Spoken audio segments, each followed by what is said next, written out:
वो किसी को नहीं छोड़ेगी।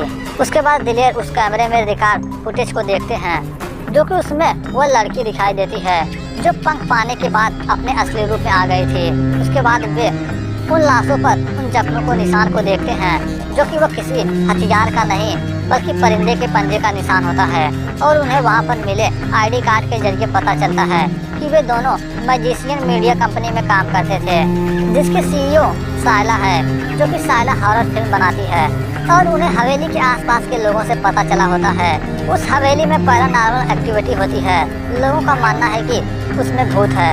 तभी उन्हें हॉस्पिटल से फोन आता है कि एक बच्ची आई है और अधिराज से मिलना चाहती है, और उसके हाथों में एक डॉल भी है। लेकिन वह आगे कुछ बताता कि अचानक कोई उस पर हमला कर देता है। उसके बाद दिलेर तुरंत हॉस्पिटल जाने के लिए निकलते हैं, जो कि उसी हॉस्पिटल में वह छोटी लड़की भी जा रही होती है, जो कि उसी हॉस्पिटल में महाराज के भाई अधिराज भी एडमिट होते हैं। तभी उन्हें किसी पहेली के गुनगुनाने की आवाज़ सुनाई देती है, जो कि उन्हें याद आता है यह पहेली जो ताशा अपने बचपन में गुनगुनाया करती थी। इसलिए अधिराज वहाँ से भागते हैं, क्योंकि उन्हें डर होता है कि कहीं वह मुझे मारने के लिए तो नहीं आई है। और वे लोग वहाँ से भाग रहे होते हैं तो उन्हें देखते हैं कि वहाँ पर सभी लोग मरे पड़े होते हैं। कि तभी अचानक ताशा उसके सामने आती है और देखते देखते वह अपने असली रूप में आकर अपने चाचा जी को मार देती है। तभी वहाँ पर दिलेर पहुँचते हैं, जो कि अधिराज मरते मरते बताता है कि यह सब कुछ ताशा कर रही है। तभी दिलेर सोचते हैं कि आखिर ये ताशा है कौन। उसके बाद रणवीर सायला से मिलने के लिए जाते हैं। वहाँ जाकर उस हवेली में मरे हुए उन लड़के और लड़कियों की तस्वीरें दिखाते हैं और पूछते हैं कि क्या आप इन्हें जानती हैं। लेकिन वो ज़्यादा कुछ नहीं बताती और कहती है शायद ये मेरे कंपनी में काम करते थे।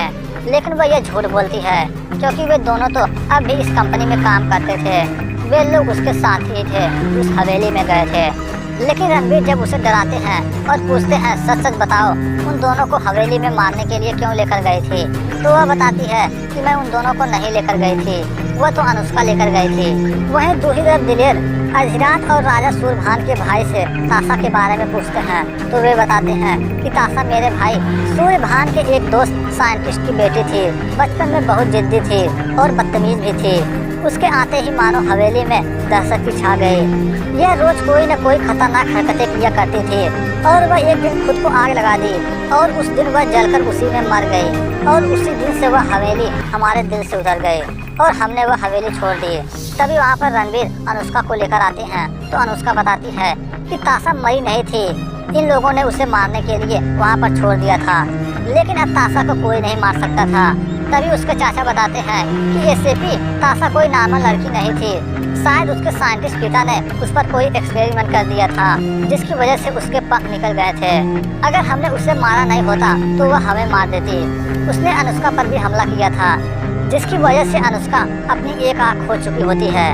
तभी अनुष्का बताती है कि यह पूरा सच नहीं है। बचपन में जब मैं और ताशा खेल रहे थे कि तभी कुछ कैंडल मेरे ऊपर गिर गए थे, जिससे मेरी एक आँख खराब हो गई थी। तभी वहाँ पर उसके चाचा आते हैं और उन्हें बताते हैं कि हमें लगा कि अनुष्का को ताशा ने चोट पहुँचाया है और इसलिए वे लोग ताशा का पंख काटकर उस पंख को एक संदूक में बंद कर दिए थे, जो कि अब ताशा के पास उसका पंख भी मिल चुका होता है। अब वो कुछ भी कर सकती थी। उसके बाद दिलेर ताशा को फिर से उसी जगह पर ले जाकर उसे बिना पंखों के उसी जगह पर कैद करने का प्लान बनाते हैं, जो कि एक गाड़ी में रणवीर ताशा के चाचा और चाची को उस हवेली की तरफ ले जाते हैं। और सेम उसी तरह के एक गाड़ी में दिलेर भी होते हैं, ताकि वे एक ही किस्म के गाड़ियों से ताशा को भटका सकें, जो कि ताशा भी उनके पीछे लग चुकी होती है। तभी दिलेर के प्लान के तहत वे दोनों अपनी अपनी गाड़ियों को अलग अलग दिशा में ले जाते हैं, जिसके कारण ताशा दिलेर के पीछे जाने लगती है। वहीं दूसरी तरफ रणवीर उन लोगों को लेकर हवेली में पहुंच चुके होते हैं।